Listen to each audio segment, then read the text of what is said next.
अस्सलाम वालेकुम।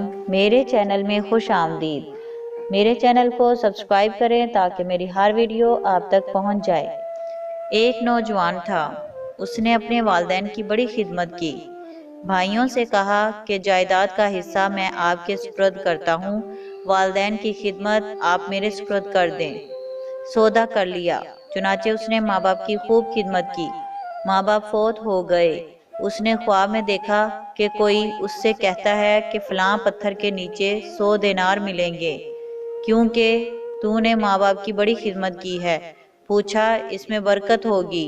कहा, बरकत नहीं होगी। नौजवान ने कहा, मैं नहीं लूंगा। सुबह उठा, बीवी को बताया। बीवी ने कहा, बेशक ना लेना, लेकिन जाके देखो तो सही पड़े हुए भी हैं या नहीं पड़े हुए।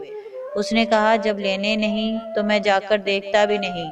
दूसरी रात फिर ख्वाब आया कि 10 दिनार फलां पत्थर के नीचे पड़े हैं, अभी मौका है, ले लो, तुम्हारी खिदमत के बदले मिल रहे हैं। पूछा, बरकत होगी? कहा कि बरकत तो नहीं होगी। नौजवान कहने लगा, मुझे नहीं चाहिए। तीसरी रात फिर ख्वाब आया कि फलां पत्थर के नीचे 1 दिनार पड़ा है, अब जाकर ले लो, अब मौका है। पूछा, बरकत होगी? कहा, हाँ बरकत होगी। वो सुबह उठा, उस पत्थर के नीचे से जाकर दिनार उठाकर ले आया। घर आते हुए ख्याल आया, क्यों ना आज मैं घर में पकाने के लिए अच्छी चीज ले जाऊं। उसने मछली खरीदी।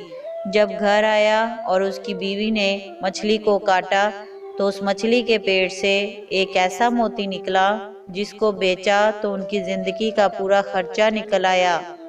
ये बरकत होती है। अल्लाह ताला ऐसी जगह से रिज़्क देता है कि इंसान को वहमो गुमान भी नहीं होता। ये थी हमारी आज की स्टोरी। मुझे उम्मीद है कि आपको बहुत पसंद आई होगी। प्लीज़ लाइक करें, कमेंट करें और मेरे हौसला अफजाई के लिए मेरे चैनल को सब्सक्राइब करें और अपने दोस्तों में ज़्यादा से ज़्यादा शेयर करें। Thank you.